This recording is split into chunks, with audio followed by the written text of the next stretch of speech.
Hey guys, how are you all? I hope you all are doing well. Today we're going to see an amazing what-if story. But before we start, it's just a humble request that if you're new here, please subscribe because it actually motivates me a lot to post more.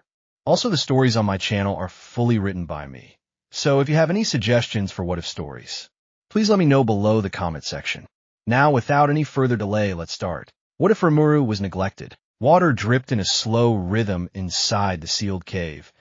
Each drop rang loud in Rimuru's mind, louder than it had any right to. He shifted his jelly body in the dim light, feeling the strange comfort of the place that had become his first home in this world. Smooth stone, faint magic in the air, the lingering scent of the dragon he had just eaten, right? He had actually eaten a dragon. So that really happened. A quiet voice answered inside his mind. Analysis complete. Storm Dragon Veldora has been successfully stored. Ongoing effects on the surrounding area will now change. Rimuru let the information settle. He did not have a face yet, but he still felt as if he was making a wry smile. Thanks for the follow-up, great sage. You're sure he's not going to suddenly burst out of my stomach or something? Negative. Veldora is sealed within the skill. Physical rupture is not possible. Good. I still did not know where my stomach even is, but good. Silence settled again. For a moment, the cave felt very large and very empty. Before this, Veldora had filled it with loud laughter and dramatic shouting.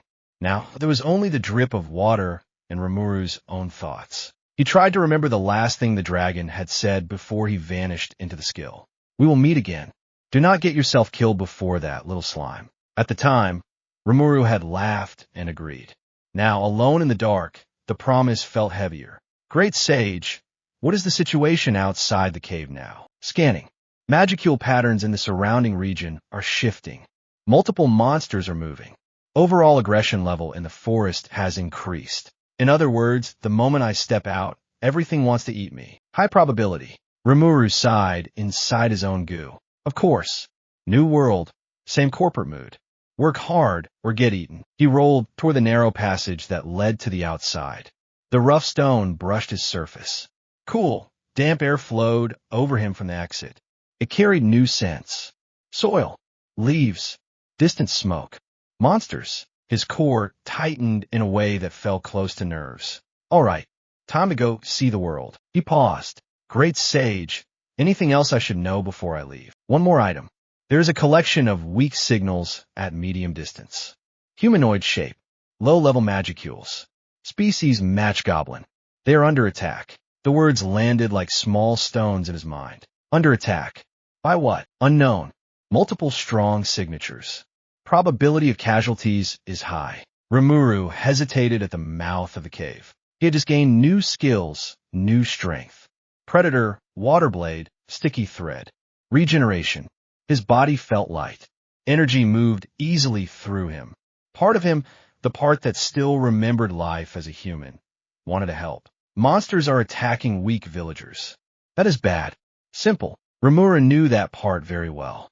It was the same impulse that used to tell him not to ignore someone in trouble on the street. Distance to the fight. Approximately several hours of travel at current mobility level. Chance of success if I jump in. Based on current data, reliable answer is not possible.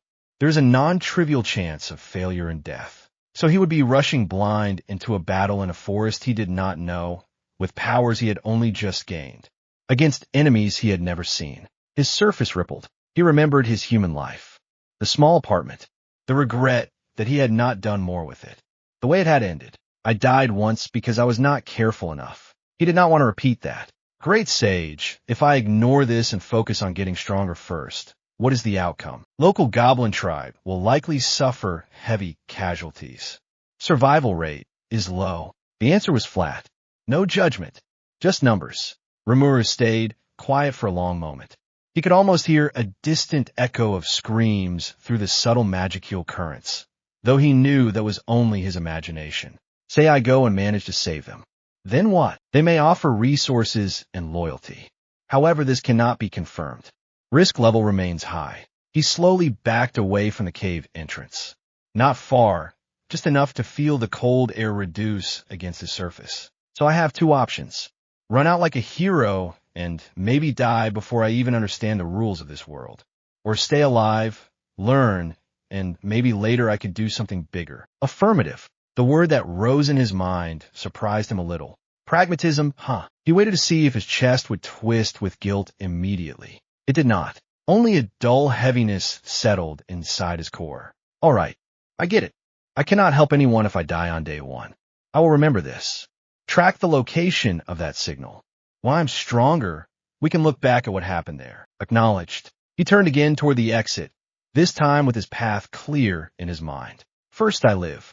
That is the rule. He slid out of the cave and into the Jura forest. The forest greeted him with sound. Insects hummed.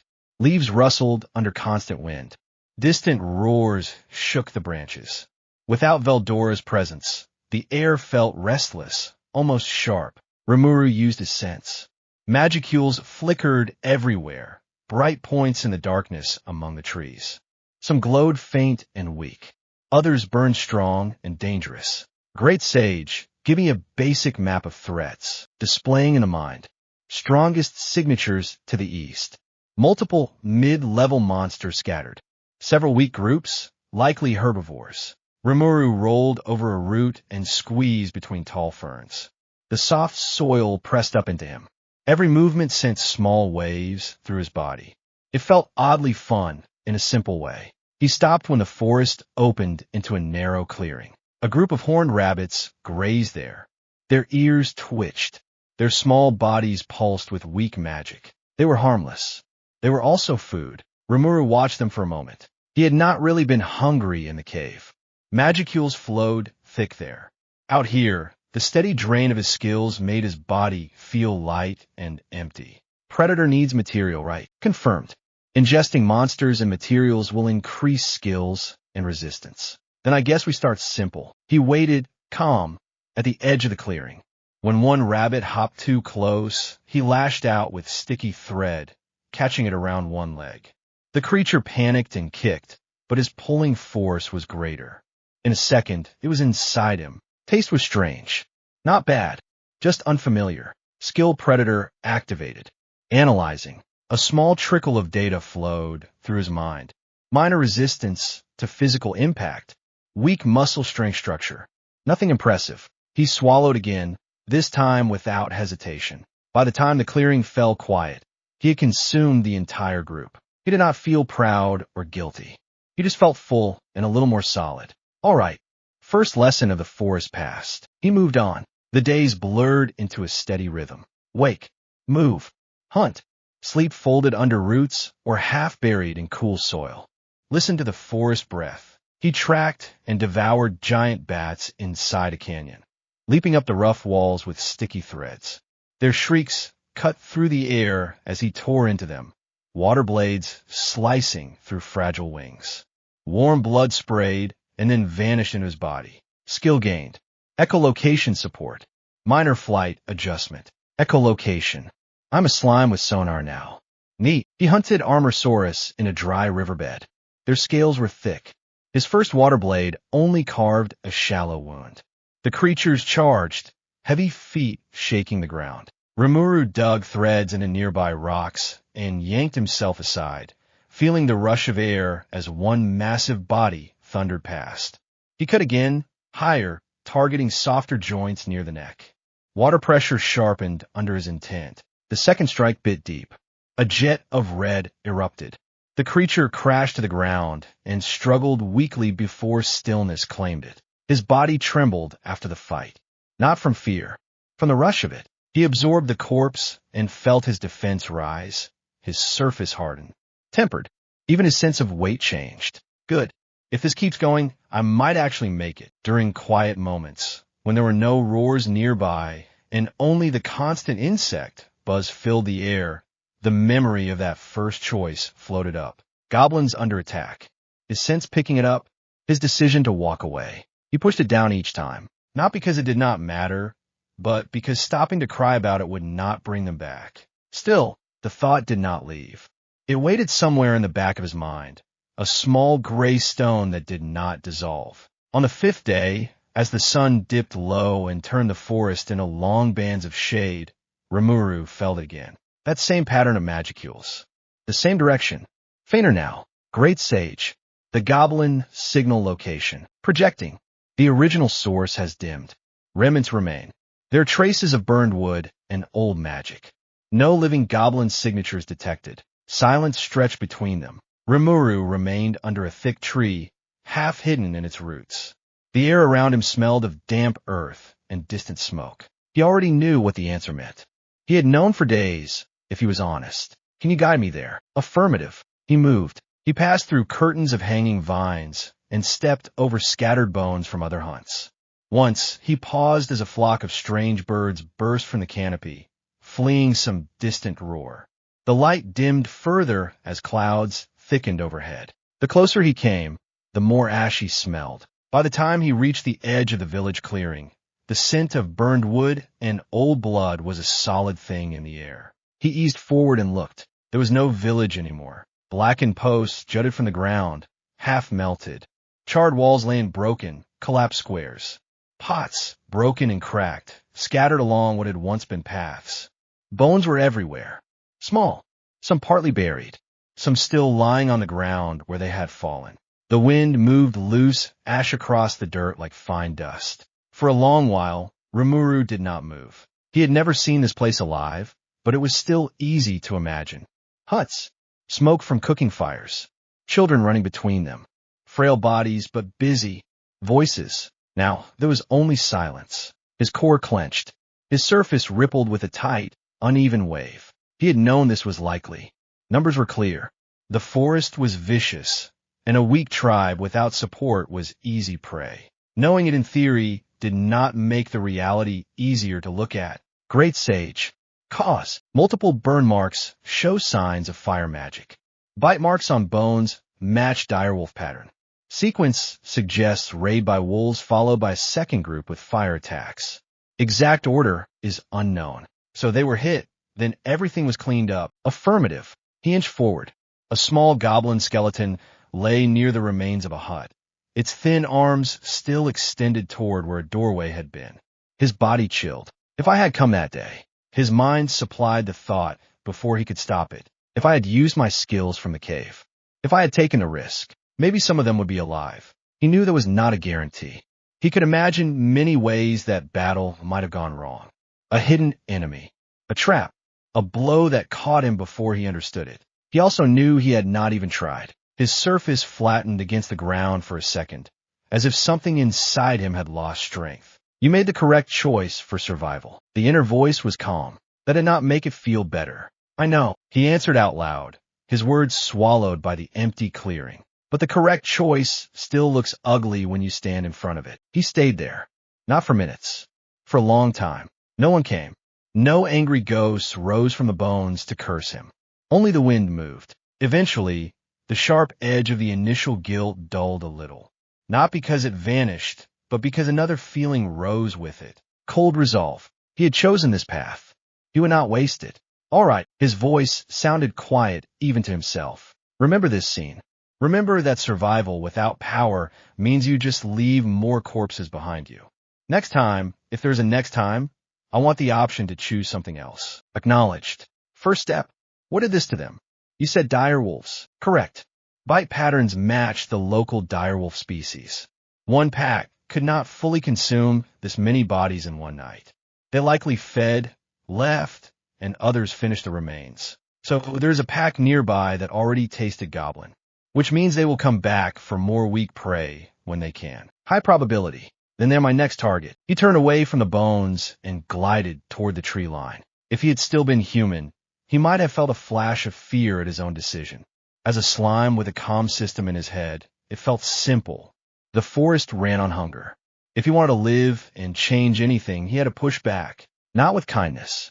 With power. Night settled in fully as he moved through the trees. The forest did not sleep. Eyes watched from the dark. Insects buzzed.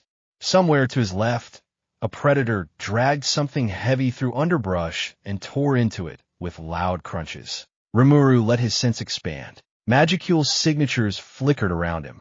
He ignored the faint ones and focused on the stronger cluster to the north. There, a large group, moving with steady rhythm. Each step pounding the ground. Their shared presence formed a solid block on his inner map.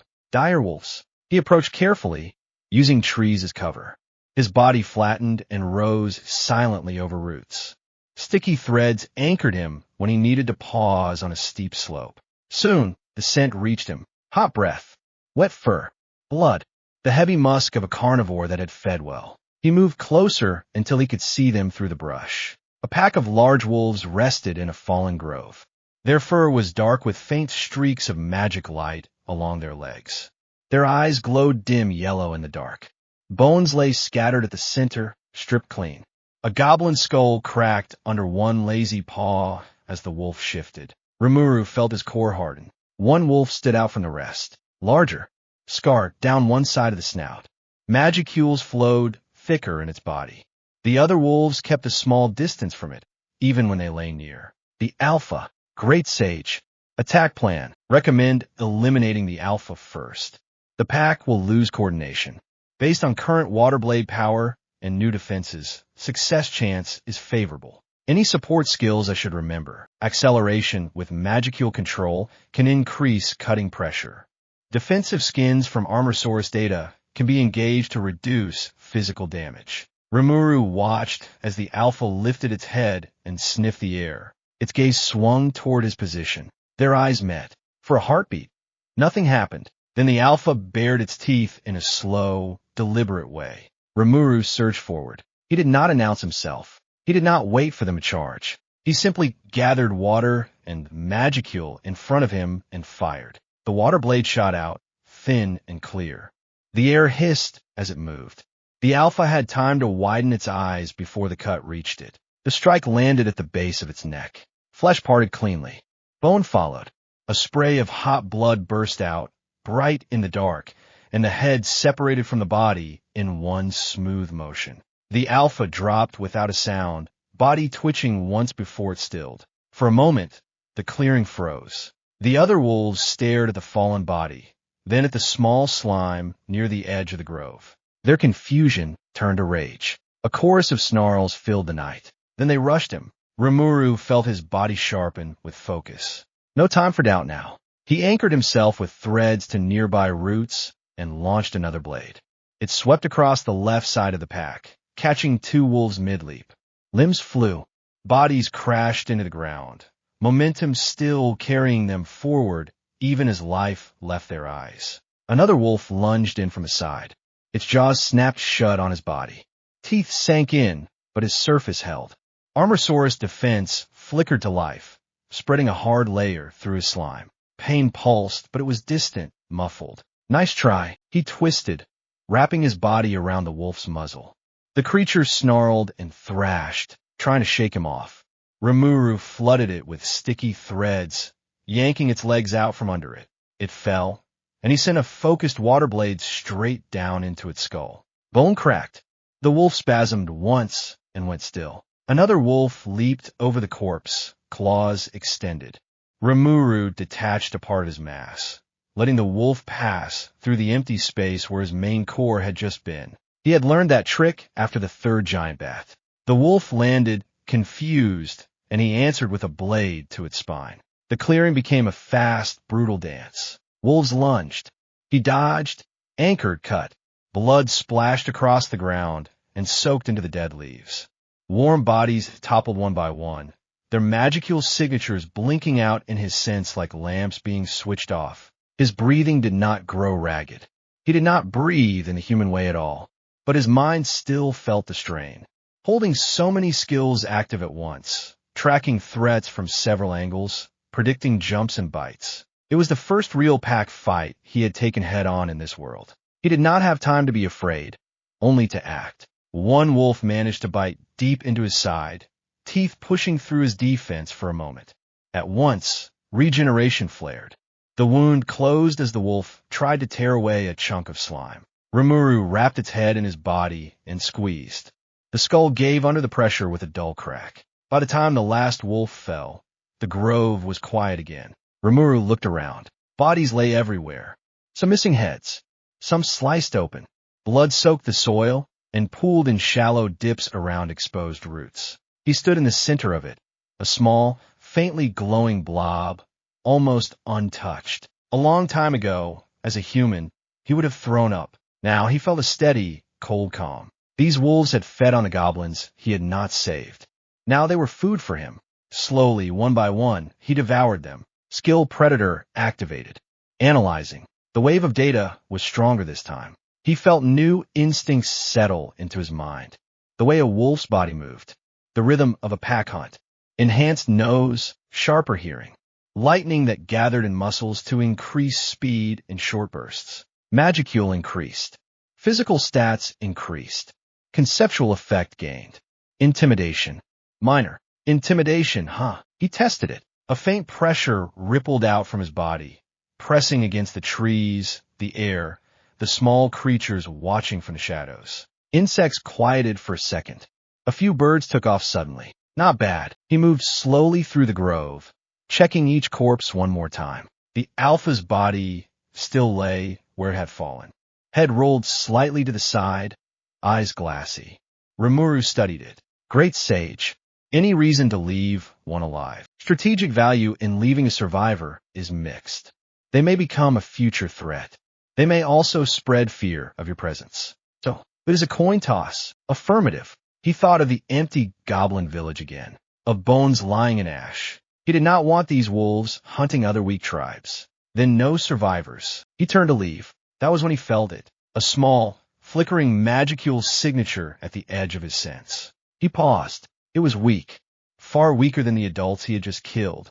It trembled, almost as if it was trying to hide itself. RIMURU moved toward it. Behind a fallen log, half hidden under leaves, a small wolf pup crouched. Its fur was darker than the others. Its eyes were wide and bright. They shone a sharp blue in the dim light. It was shaking, but not only from fear. Its gaze was fixed on the grove, on the bodies, on the small slime that moved among them. When RIMURU came into full view, the pup did not run. It growled, low and broken. Tiny teeth bared. Its small body tried to stand taller than it was. It was angry, not at the sight of blood. At him, the intention rolled off it in waves, far larger than its frail body should have been able to carry. Hatred. RIMURU stopped. Great sage. Relation. Blood signature matches the slain alpha.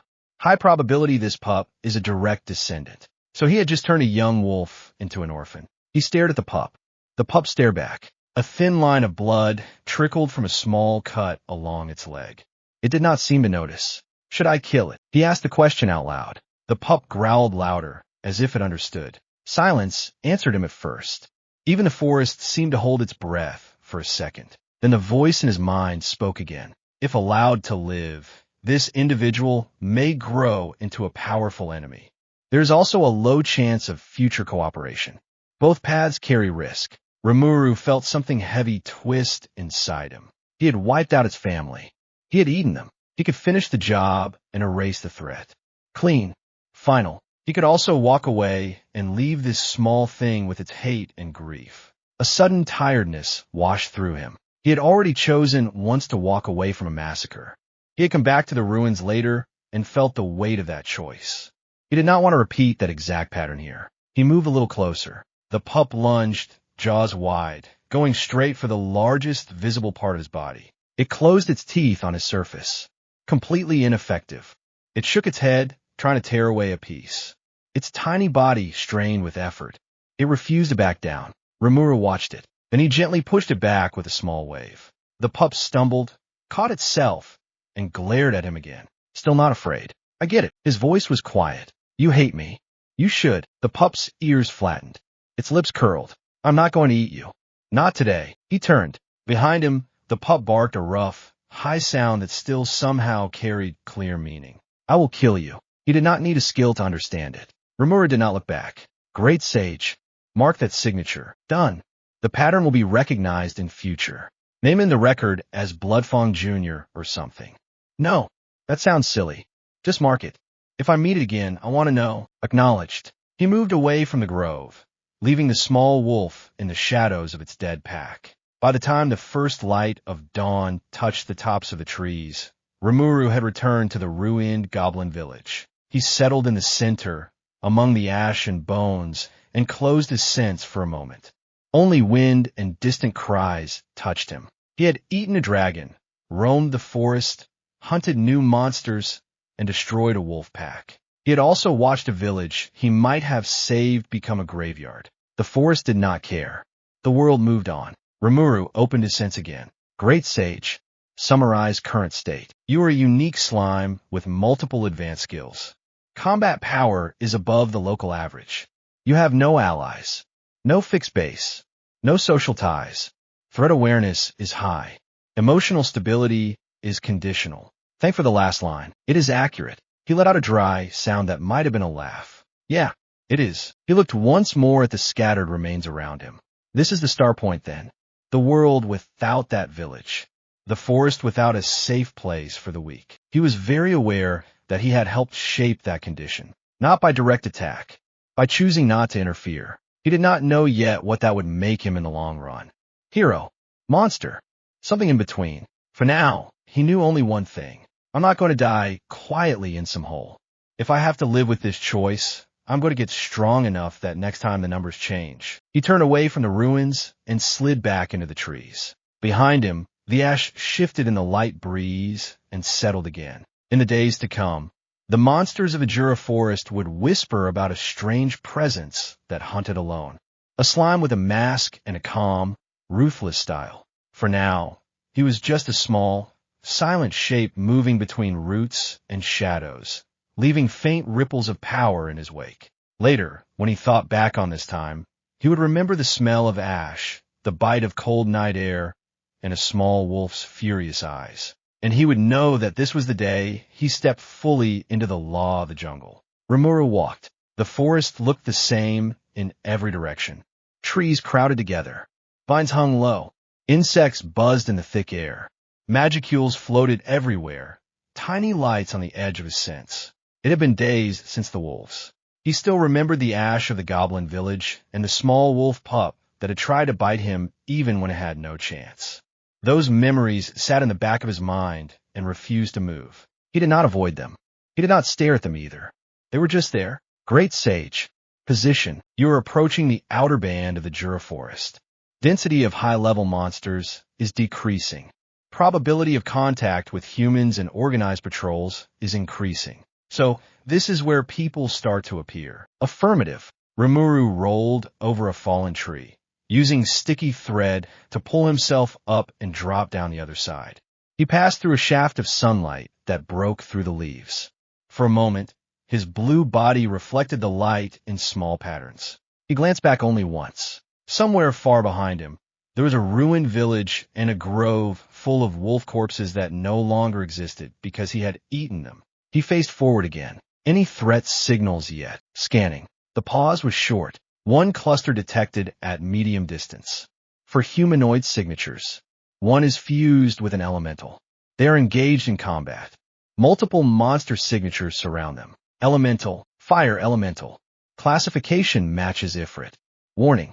Heat level is extreme. Rimuru stopped. Ifrit. Even he remembered that name from scattered memories of his old world, and from Veldora's muttering before he vanished into the skill. One of the powerful spirits that possessed people. Show me the approximate map. Information flowed into his awareness. A rough image of paths, routes, and signatures formed at the edge of his mind. The 4 human signatures flickered weakly. The monsters around them were more stable. He watched the pattern for a few seconds. He had already walked away from one disaster.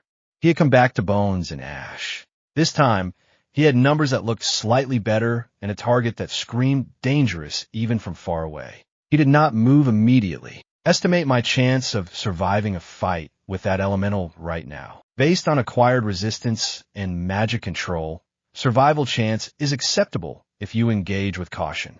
There is still a significant risk. Chance that the humans survive if I do nothing. Very low. Current monster pressure is high. Elemental instability is rising. Rimuru let the options sit there. His core felt steady, but there was a dull weight behind his thoughts. If he walked away, for more strangers turned into scattered bones. An elemental with a human host rampaged somewhere else later. That was a future threat for him. If he went in, he might die. He also might gain something he could not get anywhere else. He remembered the goblin village again. He did not sigh. He did not have lungs. The feeling was still the same. Show me the fastest route. Keep me outside of direct sight as long as possible. Acknowledged. He moved. The sounds reached him before the sight did. Metal clashing. A girl's short shout. A man swearing. The hiss of something heavy dragging across bark. Then another sound. A sharp screech that carried through the trees in a jagged line. It set his surface on edge. He pushed forward, slipping between trunks, flattening his body where gaps were tight. Sticky threads helped him climb over one gnarled root and slide down the other side. The air grew thicker with the smell of old webs and damp rot. Spiders. Correct. Magicule's signatures match large class arachnids. Poison present. Of course it has to be spiders. He reached the edge of a clearing. Webs covered everything. Thick white lines crossed between trees, layered on top of each other until they formed sheets that sagged under their own weight. Cocooned shapes hung from branches. Some were animal, some were human-sized. In the middle of this mess, for figures fought. A man with a sword hacked at a spider leg that swung toward him. His strike cut shallowly through chitin. Another with a spear backed away, breathing hard, trying to block a second spider that tried to circle around him. A girl in light armor stood closer to the center, staff raised, chanting through clenched teeth as she fired bolts of air that knocked back smaller spiders. Near them, a woman with a white mask and burnt eyes moved with measured steps. Her sword flashed once. A spider that had tried to jump onto the staff user dropped to the ground in two neat halves. Shizu. Rimuru knew her name even before he admitted it to himself. She looked just like the stories. Simple leather armor. Short dark hair.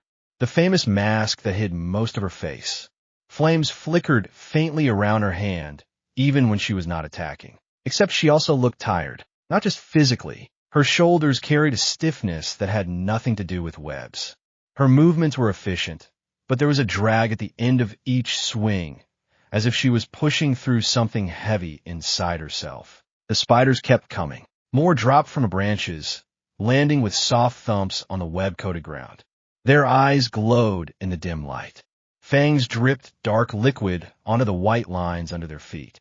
They stalked closer each time the humans pushed one back. The man with the sword slipped. His boot caught in a sticky line.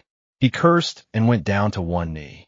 A spider lunged, fangs first, aiming for his exposed side. The girl with the staff turned, too slow. Shizu started to move, but three other spiders already had her engaged on the other side. Rimuru made his decision without more talk. He launched a water blade. The blade cut through the air with a sharp hiss.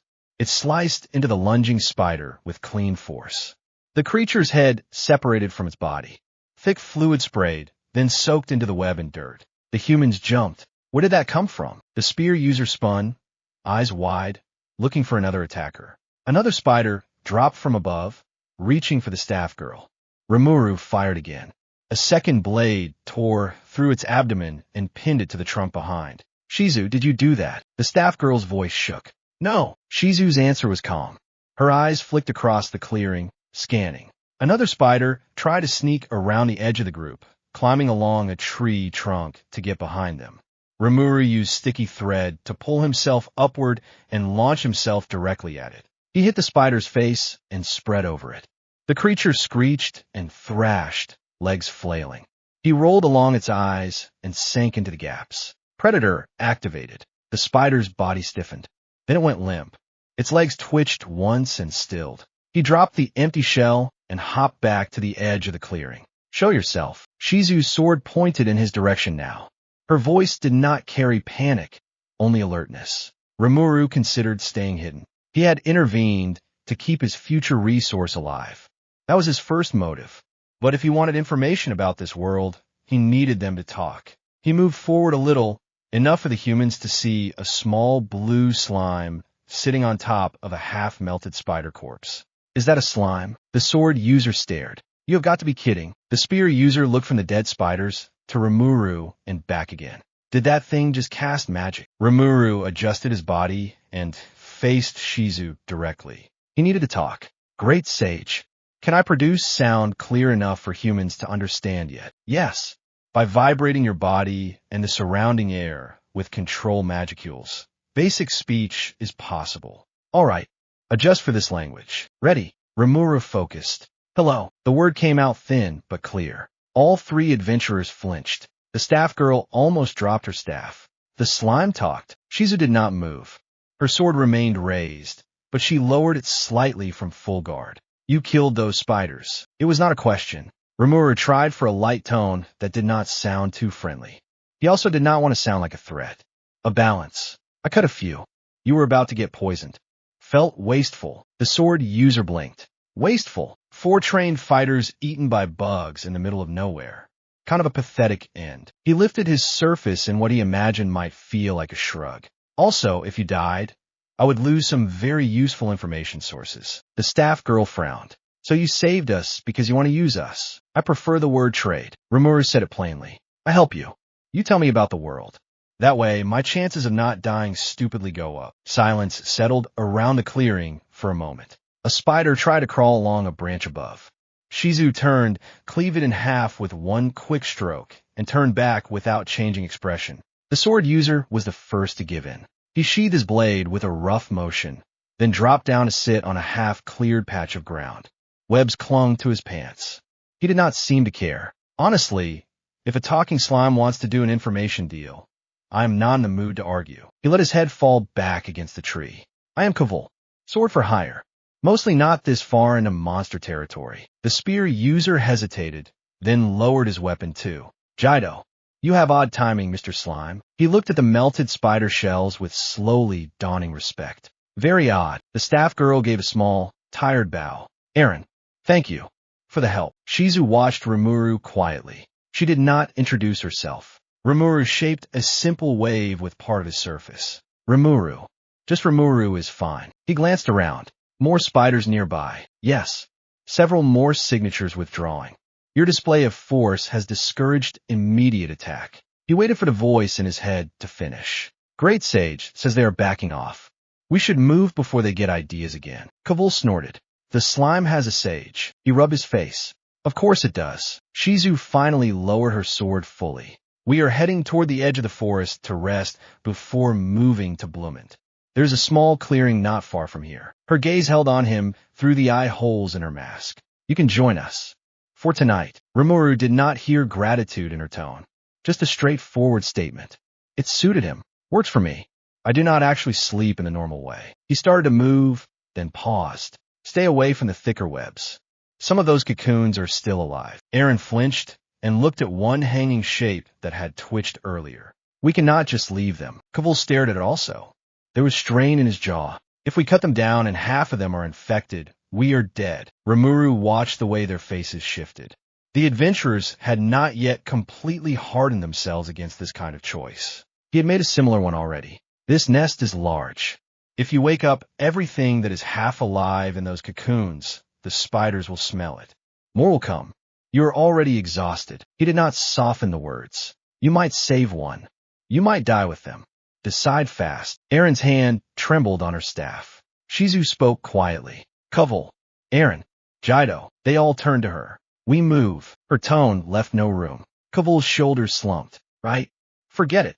Sorry, stranger in the sack. He said it almost under his breath, but Rimuru heard it. He watched as they turned away from the hanging shapes. He understood. He had done the same in another context. They followed Shizu out of the nest. The clearing Shizu had mentioned was small and sheltered. A few rocks formed a rough circle. There were old signs of previous camps here. Charwood. Indentations in the ground where people had slept. It was far enough from the spider nest that the air smelled mostly of soil and leaves again. Kavul dropped his pack as soon as they arrived and started arranging firewood. Jido checked the perimeter, his spear ready in his hands. Aaron brushed web strand from her hair and closed with small sounds of disgust. Rimuru settled on a rock near the fire ring. He felt oddly exposed in this open space among humans. Humans. It had been a long time since he had been near anyone who spoke and thought the way he used to. He watched Kavul strike flint against steel. Sparks dropped onto dry leaves. The fire caught slowly, then grew bright and steady. Warm light washed over the small group. Shizu sat at the edge of the light, slightly apart from the others.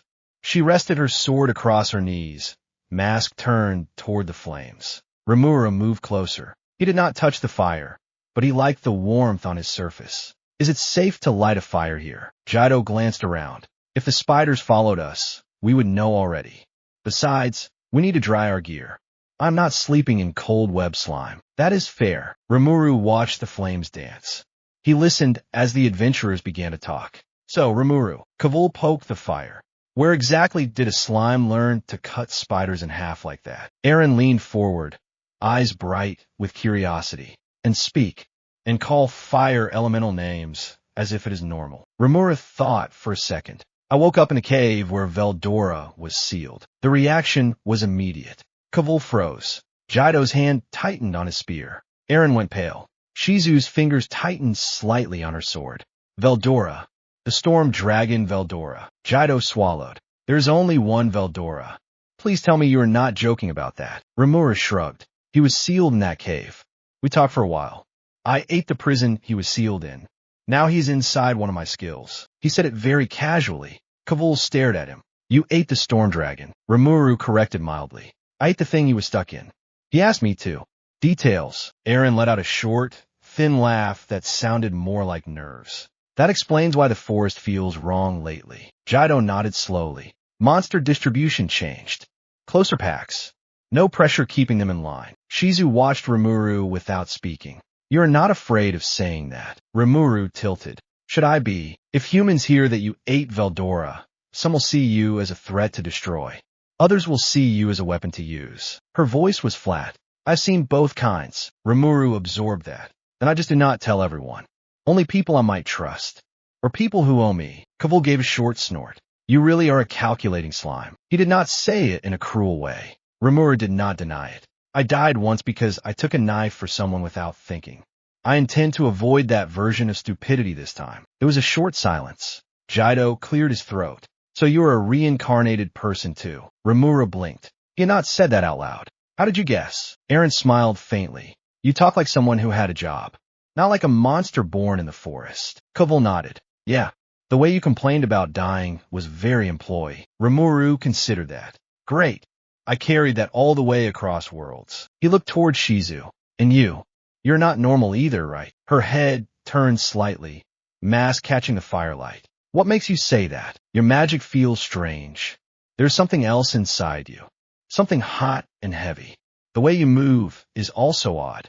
Like someone who has worn armor for a long time and wants to take it off but cannot. He realized as he said it that it sounded more personal than he meant. The adventurers went quiet. Shizu stared at the fire. I was summoned from another world. She spoke slowly. When I was a child, a country wanted a hero. They called for one.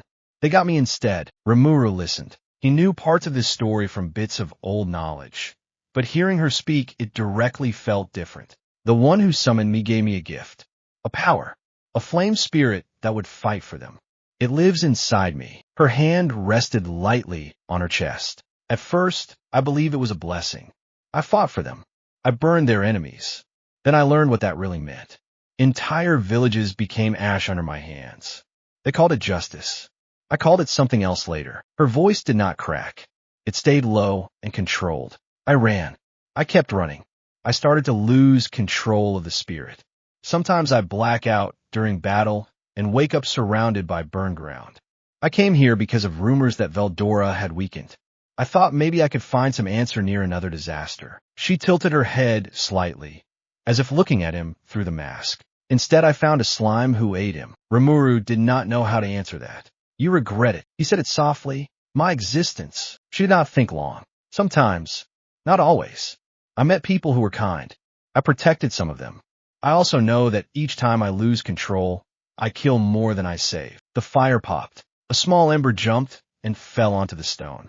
Kavul nudged it back into the center. Aaron hugged her knees. I still think you are a hero, Shizu. Shizu did not look at her. I am tired. The words were very simple. Rimuru understood them. He had only been in this world for a short time, but he already felt the pressure of constant risk.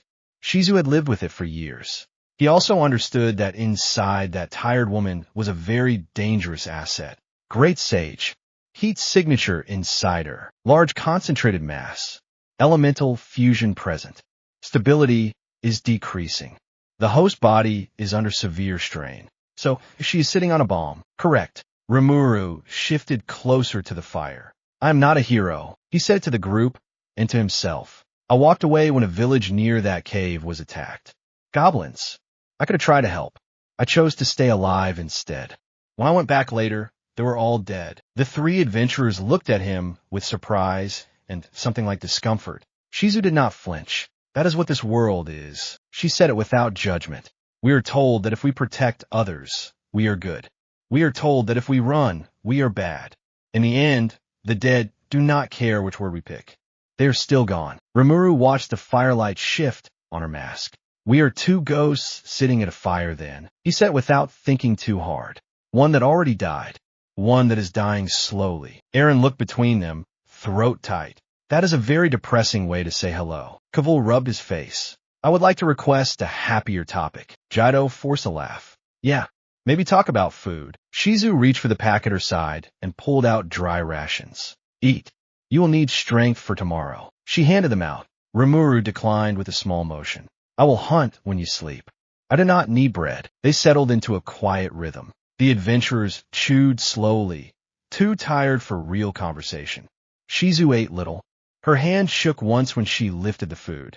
She hid it by adjusting the mask. Rimuru saw it anyway. He let time pass. When the moon rose above the trees, Aaron finally slumped against her bedroll, asleep. Jido dozed sitting up, spear across his lap. Kavul took first watch, though his eyes already drooped. Shizu remained awake. She sat where she had before, near the fire, eyes on the flames. Rimuru moved closer, so only they would hear. Is it getting worse? She did not pretend not to understand. Yes. Each day, the flame presses harder. It wants out. I have held it in for years. I am losing. Her voice was very low now. If I die near a town, it will burn. If I die in a forest, it will burn. That is all this power knows. She looked at him. Do you regret helping us today? You saw the nest. You know what follows us. Rimuru thought about all the outcomes. If I leave you now, the thing inside you will still break out later. It will kill other people somewhere else. You may not be there to try to stop it. I will still be in this world while that happens. He shrugged. So I guess whether I regret it or not is pointless. I stepped in already. The line is drawn. She watched him for a long time. You talk like someone who is trying very hard not to care. He did not deny it. If I care about every stranger who dies, I will be useless. But I cannot pretend it does not matter at all. So I pick. He looked at her mask. Right now, I pick you because the fire in your chest is dangerous to me too. It is a selfish choice. It still might change something. Shizu let out a quiet sound that might have been a laugh without humor. Most heroes I met lied about that part. You say it out loud. She lowered her head slightly. I do not have much time left. When it happens, I would prefer if the last thing I see is not the inside of a prison or the face of someone who summoned me as a tool. Her fingers brushed the edge of the mask. If you are there, slime named Rimuru, make sure it ends quickly. He studied her. You are asking a monster you met today to kill you if you lose control. I'm asking someone who has already seen one village die because of a choice to decide faster this time. She said it calmly. Rimuru did not answer for a moment. Great sage, if she breaks and that elemental comes out while we are near, can I kill it? If you engage immediately and use Predator on its core, there's a high chance of success. You will suffer damage from extreme heat. Can I save her without absorbing her? Probability is very low. The host body is already near its limit. He knew then what the shape of the night would be. All right, he looked back at Shizu. I will be there. If you lose control, I will do something. I'm not going to promise you a clean, happy ending. I can at least promise I will not turn away if you catch fire. Shizu stared at him for a heartbeat. Thank you. It was a small word. It did not sound light. She leaned back against the tree and closed her eyes. Rimuru watched her chest rise and fall. He waited. The first sign was heat. It started subtle. The temperature of the clearing rose by a few degrees. The fire seemed to burn brighter without more wood. Sweat beaded on Kavul's face as he dozed in his sitting position. Rimuru felt it clearly. His surface warmed in a way that was different from normal campfire heat. Great sage, the elemental inside the host, is active. Heart rate is spiking. Soul waves are unstable. Shizu's hands clenched on her sword even in sleep. Her breath grew uneven. A low sound escaped her throat, half word and half simple pain. The mask tilted upward slightly as her head pressed back against the tree. Flames licked out from under the edges, small at first, then more demanding. Kavul stirred. Ah! Did someone throw oil on the fire? Aaron whimpered in her sleep and curled tighter. Jido snapped awake, eyes wide. Shizu, he reached toward her. Her eyes snapped open behind a mask. They glowed, not normal human glow. A bright orange light burned where her pupils should be. Flame wrapped around her fingers, then surged up her arms. Move, RIMURU shouted. Jido jerked back just as a wave of fire exploded outward from Shizu's body. The fire pit turned into a silent blast. Flames rolled across the ground like a living thing. The nearby grass burned away in an instant. The trees at the edge of the clearing blackened. Kavul threw himself over Aaron and tried to shield her with his body. Jido scrambled back, boots sliding on the suddenly dry soil. Shizu rose to her feet. Her entire body burned. Armor melted and dripped off in places. The mask stayed glowing red-hot. Jets of fire roared from her back. Inside that blaze, something else moved. The air shook as a larger figure pushed forward through her outline. Ifrit stepped out. It had a roughly human shape made of pure flame. Horns of fire rose from its head. Its eyes were bright, white hot points. Each step it took burned the ground. Shizu's body collapsed behind it, limp, falling to her knees, then to the side. RIMURU felt something twist hard his core. Shizu, she did not answer. Status, the host is unconscious. Ifrit has taken full control. It is not bound by previous restraints. Threat level is extremely high. Ifrit turned toward the humans. It raised one arm. Flames gathered in its palm, spinning, compressing. Great Sage. What attack is that? Fireball. Degree is approaching catastrophic level for this area. Right. RIMURU moved. He shot a water blade at the elemental's head. The blade hissed as it entered the heat field around Ifrit. Steam burst. The water thinned and broke before it could cut. The elemental turned its gaze toward him. It changed targets without hesitation. RIMURU felt the focus like a physical weight. The fireball aimed at him now. He moved fast, using sticky thread to pull his body sideways. The fireball left Ifrit's hand with a deep roar. It hit the place he had just been. Trees exploded. Flame engulfed the whole corner of the clearing. Bar cracked. Branches fell, burning. RIMURU felt the edge of heat brush across his body. Part of his surface bubbled and evaporated. Pain flared, sharp and clean. Fire resistance. Partial resistance acquired from previous monster consumption is active. Damage reduced. Further exposure will still be severe. Predator can eat flame, right? Yes. It can consume physical and energy constructs. Then we eat. RIMURU pushed forward. Ifrit responded. It raised both arms and sent a line of smaller firebolts in a spread. They carved through the air toward him, each one leaving a trail of intense light. RIMURU anchored himself with threads and twisted between them. One grazed his side. More of his body boiled away. Regeneration rushed to fill the gap, draining magicules. He kept moving. Hey, his voice came out strained. You picked a bad night to explode. I still have things I want from you. He jumped, using a burst of sticky thread to fling himself directly at the elemental's chest. Ifrit swung an arm to swat him away. Fire flared. The force pushed against him like a physical wall. RIMURU did not try to cut through it. He opened his body and took it in. Predator. The flames rushed into him, hotter than anything he had touched before. It felt like swallowing a furnace hole. His inner space screamed. For a second, his consciousness blurred. Great Sage cut in sharply, redirecting heat, isolating core, expanding resistance. His sense snapped back into focus. Ifrit paused. Some of its flames dimmed slightly where RIMURU had consumed the blast. Good. RIMURU forced his thoughts to stay clear. Keep that up. Do not let me melt. Acknowledged. He wrapped more of his body around Ifrit's arm, forcing himself through the outer blaze to the more solid core inside. He could sense it now. Not just heat and light. Something more structured. A sphere of dense energy near the center of the elemental body. The core. Correct. If you devour it fully, Ifrit will be trapped within your skill. Ifrit screamed. The sound was not human. It was a raw, burning roar that made the air vibrate. Fire surged outward again, trying to push Rimuru away. He held on. His slime body steamed. Parts of him sloughed off, then snapped back as regeneration and absorption worked together. He focused Predator on the core. The energy there resisted. It pushed back, trying to flood into him and burn through in all directions. Great Sage divided, filtered, locked it into smaller pieces. Rimuru saw flashes. Cities on fire. Soldiers screaming as they burned.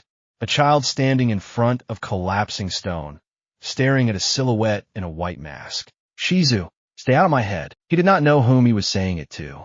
The spirit. The memory. Himself. He squeezed harder around the core. Ifra tried one last wild blast. The entire clearing turned white-hot. Trees around them ignited. The adventurers curled behind a hastily raised air barrier from Eren and Jido, cried out as the heat pressed against them. Rimuru pulled. For a second, everything was noise and bright agony. Then the core slipped into him fully. The flames collapsed. Ifrit's body shrank, then folded inward, pulled into his slime mass like water being sucked down a drain. The heat dropped sharply. The air was suddenly filled with the crackle of burning wood and the groans of weakened trunks. Rimuru landed on the scorched ground with a wet slap. He did not move for a moment. His body was thin, a fraction of his usual mass. He felt hollowed out and strangely heavy at the same time. Inside, Great Sage worked. Elemental energy is now contained. New resistance has been gained. Fire-based attacks will have reduced effect. Skills related to flame control are available after analysis. Rimuru managed to let out a rough sound. So, I did not die. You came close. He agreed with that. He looked around. Kavul lay on his side, covering Eren with his body. Both of them were breathing, though they looked half-cooked. Jido knelt nearby. Using what little water, he had a wet cloth and pressed it over their faces. They stared at Rimuru. Jido's eyes were huge. You ate it. He said it faintly. You ate that thing. Rimuru lifted part of his body. The gesture was meant to say yes. Where is Shizu? He turned. Shizu still lay where she had fallen. Her armor was half melted. Her skin was burned in places, but not as badly as the ground around her. The mask remained intact, a simple, familiar shape against the blackened earth. Rimuru moved to her side. He felt the adventurers behind him, but he focused on her. Status. Life signs are present, but weak. Vital organs are failing. Without intervention, death will occur in a short time. Can we fix it? Not with your current skills alone. Healing magic of high level would be required. You do not possess it. The body has already taken too much spiritual strain. Even if repaired, the soul will not anchor long. Rimuru stared at the mask. Shizu's eyelids fluttered behind it. She coughed. He heard it clearly. He slid closer. Shizu, her breathing hitched. Is it over? Her voice was barely more than a whisper. Yes, he answered honestly. I ate the flame. It will not burn anyone else out here. Good. There was relief in her tone that sounded too big for such a small word. Eren tried to push herself up. Shizu, wait, we can bandage you. We can get you to a healer. Kavul held her down gently. We will try.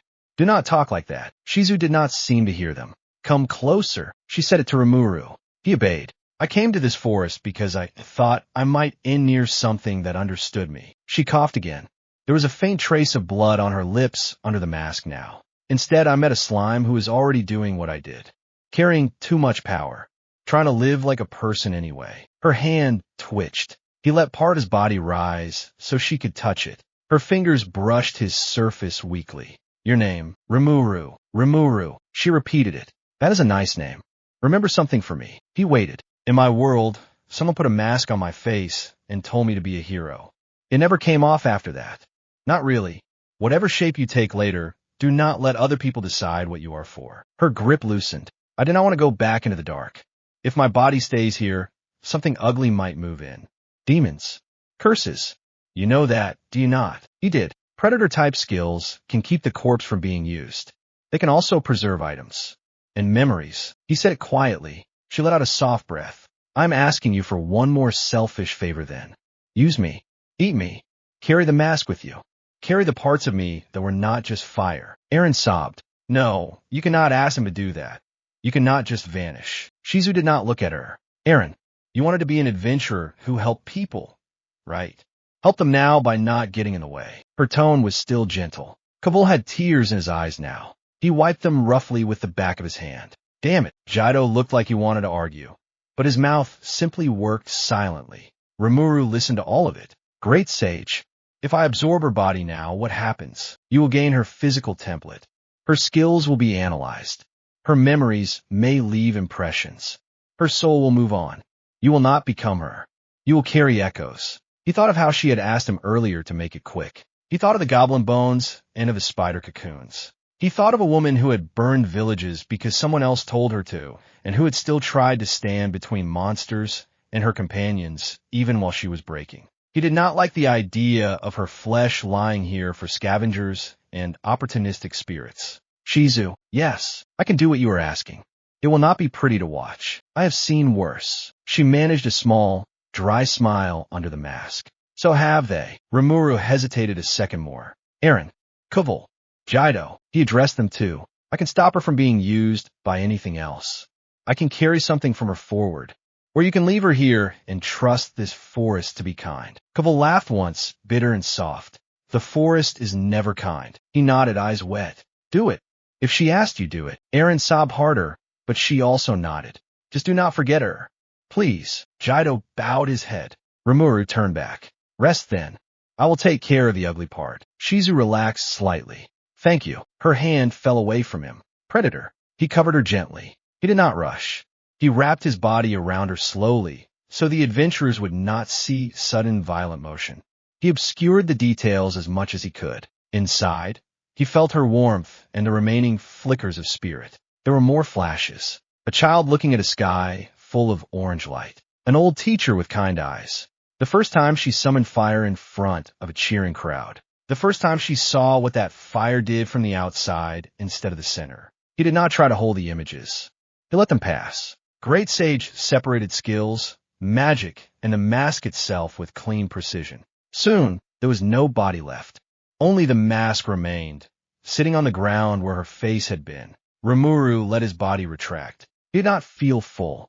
He felt heavier. Eren clapped a hand over her mouth. Kuvul swore softly. Jaido looked away, jaw clenched. Rimuru stared at the mask. Analysis. Human body template acquired.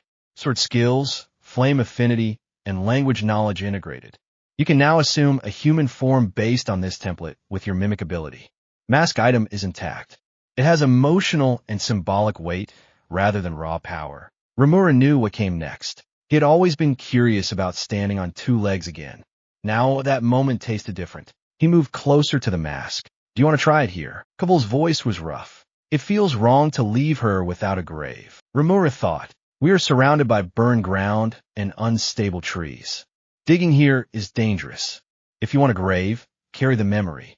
That is what humans are good at. He looked at the mask. I will give her face a walk for a while.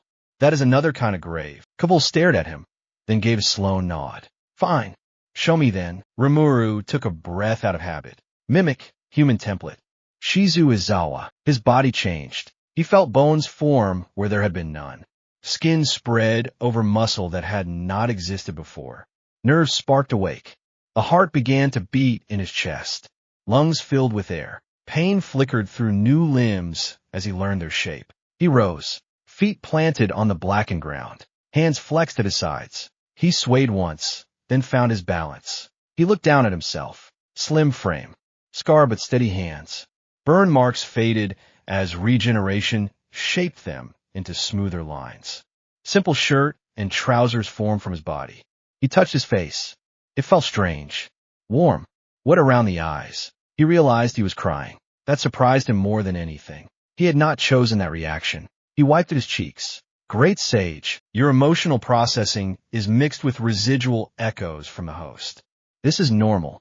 It will stabilize. Rimuru let the tears fall for another second, then pulled them back. He bent and picked up the mask. It was still warm. He held it for a moment, feeling the weight in his new hands. Then he placed it over his face. The world narrowed.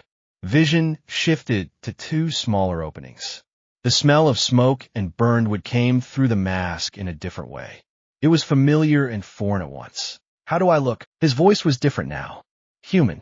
Deeper than Shizu's, but still soft. Eren choked. You sound like her. and not like her at the same time. Kavul stared. You are a slime in her borrowed skin. Jido bowed his head slightly. If it keeps her from turning into a monster story people tell at night, I can live with that. Rimuru adjusted the mask and tested a few steps. His balance felt acceptable. Inside, he still felt the cool core of his slime self. This body was a shape, a shell he wore. It did not change what he was. It did change how everyone else would see him. He turned to the three adventurers. I'm leaving when the sun rises. I do not plan to travel with you long. You will attract trouble, and I already have enough. Kavul opened his mouth to protest, then closed it. I cannot say that is unfair. Rimuru continued. I will walk you to the edge of the forest path. After that, you go to your towns and tell whatever story you like about tonight. If anyone comes hunting the monster that ate Veldora, make sure you are not in the way. Erin wiped her eyes. What are you going to do? He looked out at the burning trees. Get stronger. Learn more. Try to avoid repeating my old mistakes. Maybe make a few new ones instead. He looked back at the spot where Shizu had died. For now, I am carrying a dead woman's face and a dragon and a fire spirit inside me. That feels like enough to handle. He turned fully toward the dark forest beyond the clearing. The night air cooled on the parts of his skin that were not covered by the mask. Behind him, three adventurers sat near a dying fire, staring at the space where their teacher had been. He did not promise to make her sacrifice mean something big. That kind of statement belonged in stories where heroes try to comfort themselves. He only promised himself one thing. The next time he stood at the edge of a choice while people burned, he would not wait until the bodies were cold to decide. He stepped away from the firelight, his footsteps quiet on the scorched earth. To anyone watching from a distance, it would have looked like a ghost in a white mask walking out a circle of ash. Inside that mask, a former slime and former office worker adjusted to the feeling of lungs and hands and the weight of another person's last request. He did not know yet where this road would end. He only knew he was still moving. Rimuru adjusted the mask on his face as he walked. The morning air near the edge of the forest was cold and thin. Behind him, the trees were still dark shapes crowded together. In front of him, the land opened into low hills and a dirt road that led toward human territory. Kavul trudged a few steps ahead, gear clinking softly. Jido followed a little behind him, spear on his shoulder. Erin walked in the middle, cloak pulled tight, eyes still a little red. They were quiet. They had all slept badly. Rimuru felt the straps of the borrowed pack on his new human shoulders. It was light. He did not need food or water, but carrying it made him blend in a little better. The weight of the mask was much more noticeable. It pressed against his face, warm from his own breath. Inside, his real body sat in the center of this shell, slime wrapped in human skin. He could feel the difference in every step. Great Sage, check our position. Response came at once in his head. You are close to the official border of the Jura Forest. If you follow the road, you will reach the kingdom of Bloomant. If you return to the deeper forest, you will approach the region where the ogre clans live. Rimuru already knew which way he was going. He still let his eyes trace the road for a moment. Dust, wagon tracks, a few broken pieces of crate where some merchant had tossed junk aside. Civilization, inns, warm beds, bureaucracy. Then he looked back at the trees. Monsters, hunger, power. I did not come this far to sit behind walls again. He heard his own thought in Deku-style narration in the back of his mind. Later I would realize that this was me choosing a road with no easy exit. Rimuru. Erin's voice pulled him out of it. He glanced at her. She walked closer to him now, staff in hand, cloak flapping around her boots. Thank you again. For last night. For Shizu. Her mouth tightened a little when she said the name. He nodded. I did what I could. It still was not enough. Kavul looked over his shoulder. Enough to keep us from being very crispy. I call that a success. His joke was weak, but he tried. Jido snorted quietly. We will send word to the guild. About the flame spirit. About you. They should know there is a masked fighter in the forest who eats monsters like that. Rimuru raised an eyebrow under the mask. Try to leave out the part where I ate a certain dragon. That detail attracts the wrong kind of person. Kavul grunted. Yeah, I'm not interested in bringing nobles sniffing around you. I still want to live long enough to retire. He slowed his pace as they reached a low stone marker at the side of the road. Moss covered most of it, A faded crest showed through the green. That is it. He tapped the stone with his boot. Past this, you are in Bloomin' Patrol range. If you walk with us, you get formal introductions and guild cards. Nice boring life, as long as you do not hunt anything too big. Rimuru stepped up beside him and looked down at the stone. His sense felt the difference even more than his eyes. Behind him, the pressure of magicules was thick and restless. Ahead, the air was thinner. Humans had pushed the monsters back here, at least on the surface. Aaron watched him closely. You are not coming, are you? He shook his head. No, I have things to do in the forest. There's an orc army marching, remember. Jido frowned. We can report that to the guild and the kingdom.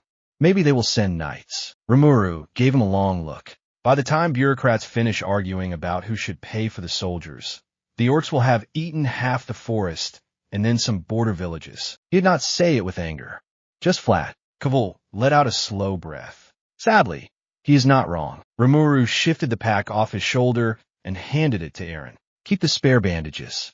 You will need them more than me. She accepted it with careful hands. Where will you go first? North and deeper.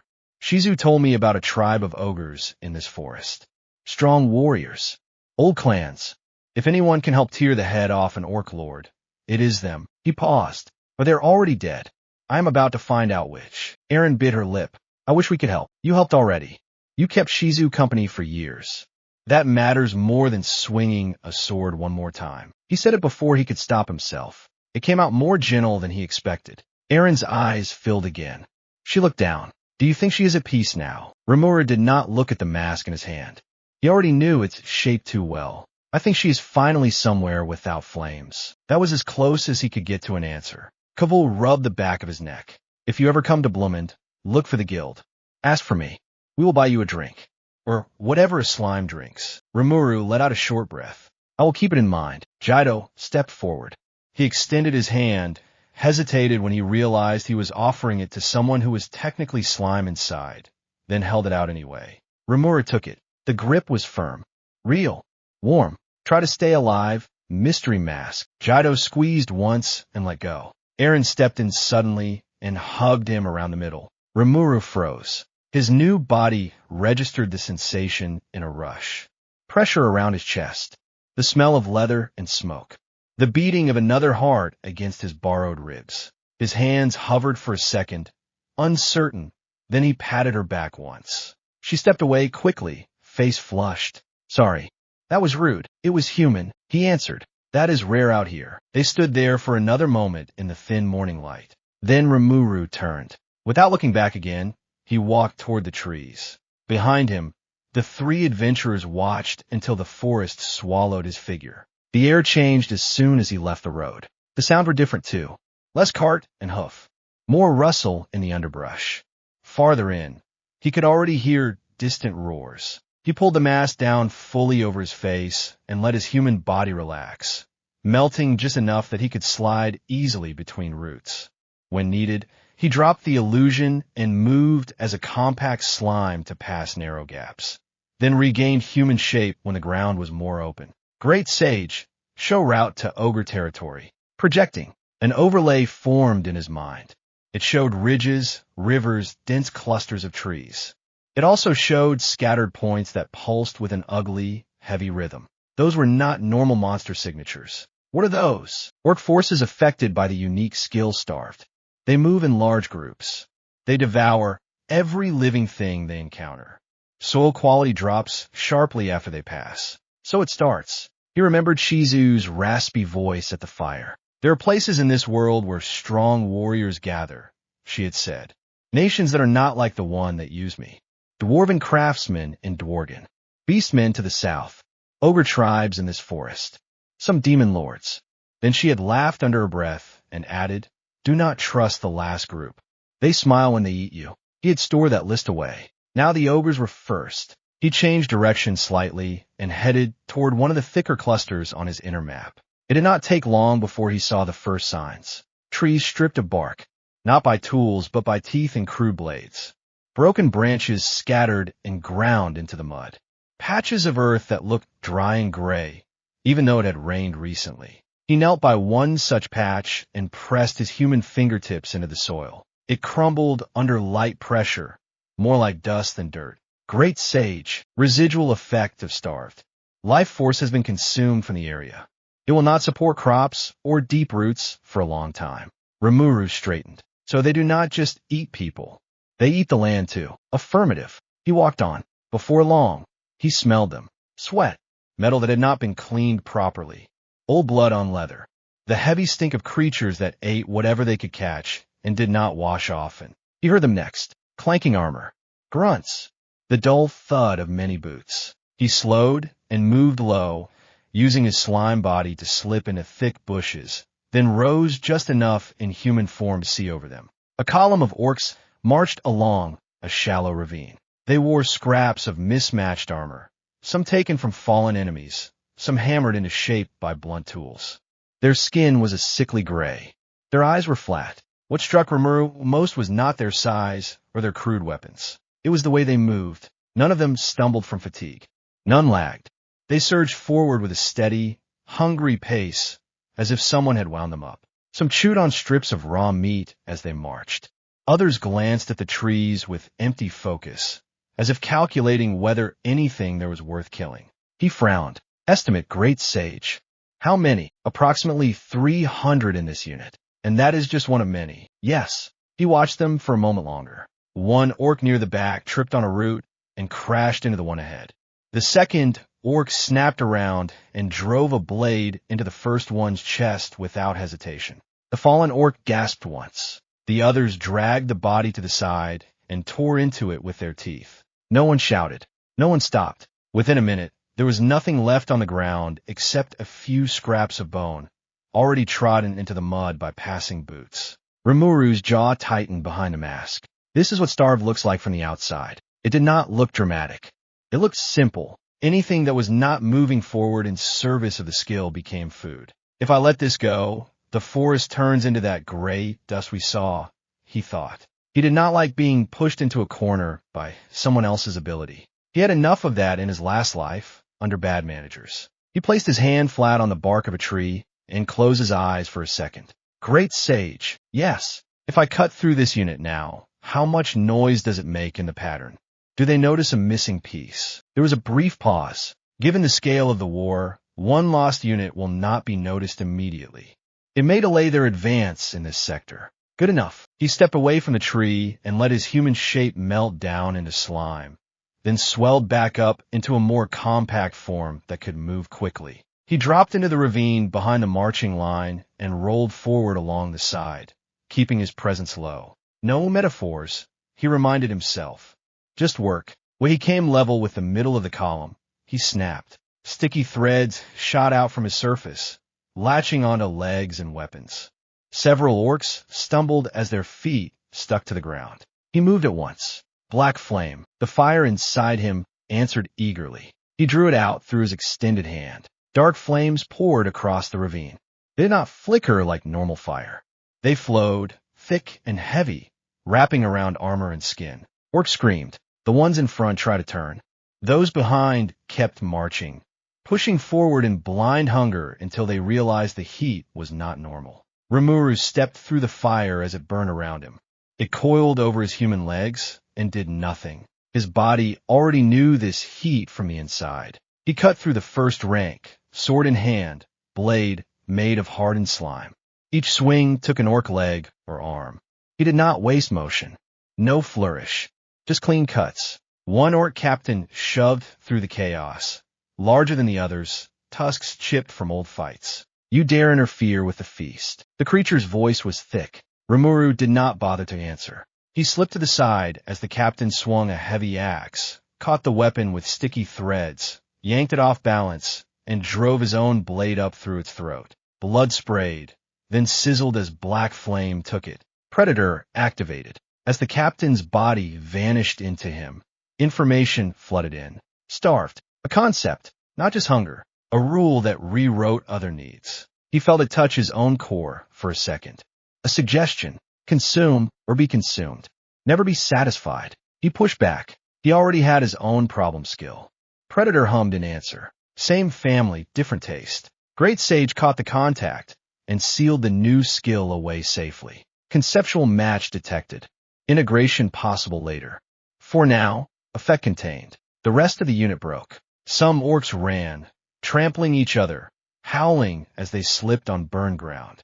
Others threw themselves at Rimuru in a mindless rush. He burned them. He did not enjoy it. He did not flinch either. When it was over, the ravine was full of ash and half-melted metal. He looked at what he had done. No bodies left whole. No witnesses left alive. A few trees smoldered at the edge where the fire had licked up their trunks. He rolled his shoulders once. That is one step. He knew it was nothing compared to the full force that was already moving. Still, it made a small gap in the tide. He climbed out of the ravine and turned his focus back toward the stronger cluster on his map, the ogre village. By the time he reached the hills that marked ogre territory, the sun was already low. The land rose into a ridge, covered in trees that were thicker and older than those in the lower forest. A faint scent of smoke rode the wind, mixed with something else. Blood. He quickened his pace. As he crested the last rise, he saw it. The village sat in a shallow valley, surrounded by a rough stone wall. It was not pretty, but it was sturdy, built from blocks and logs. Watchtowers stood at the corners. Or rather, they had stood. One of them was already broken, a jagged stump where something huge had slammed into it. Orcs swarmed around the base of the wall in hundreds. They pressed together in a mass, climbing over each other, using fallen bodies as a ramp.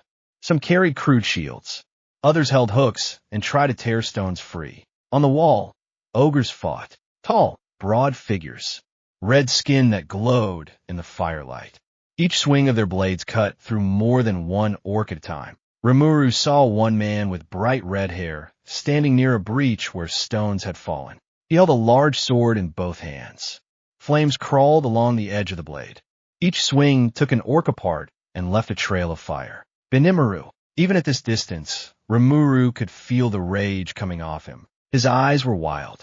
Blood splattered his clothes. The ground at his feet was littered with orc corpses. Near another section of the wall, a young woman with pink hair knelt beside a wounded ogre, hands glowing soft green as she tried to stop the blood. Shuna, on a roof behind the main gate, a lean figure moved almost unnoticed, throwing blades with calm precision.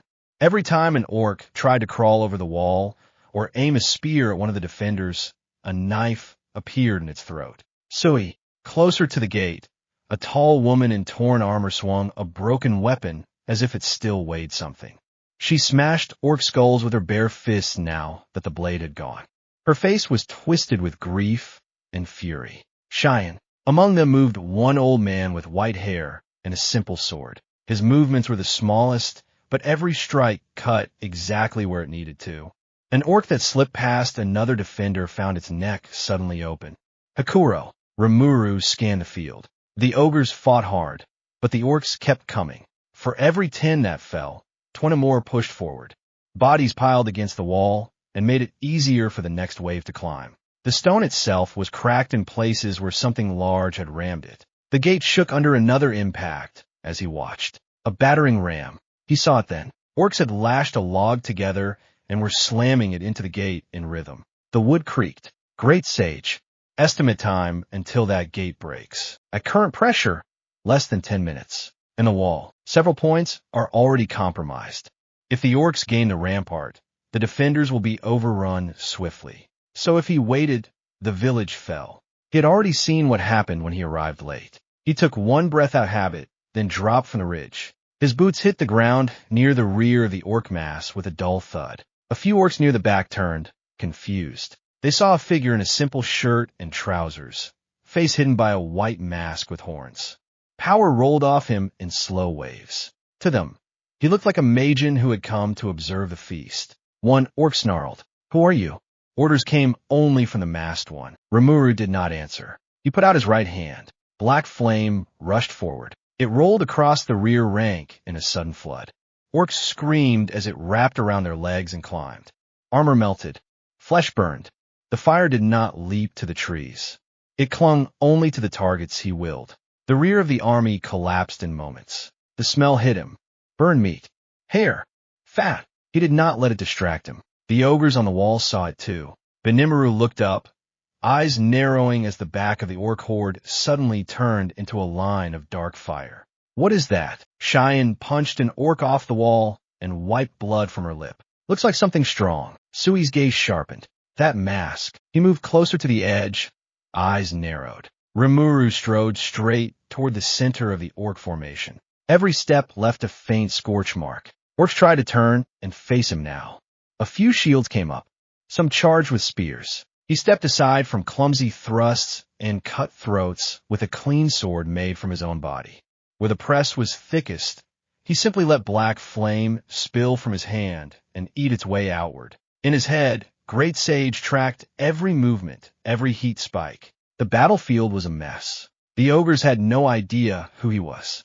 The orcs did not care, as long as he was food or obstacle. He moved faster. After the first minute, the center of the orc force was split. A burned channel ran from the rear almost to the gate. Orcs at the front were now caught between the ogres above and a flood of dark fire behind. Benimaru saw the gap. He roared once and hurled himself at the orcs in front of him. For the clan, his sword blazed brighter. Ogre flame poured from it, red and hot. He cut a wide arc in front of him. Orcs flew back, bodies burned and broken. He leapt down from the wall into the mess, landing near the center of the breach. Shuna gasped.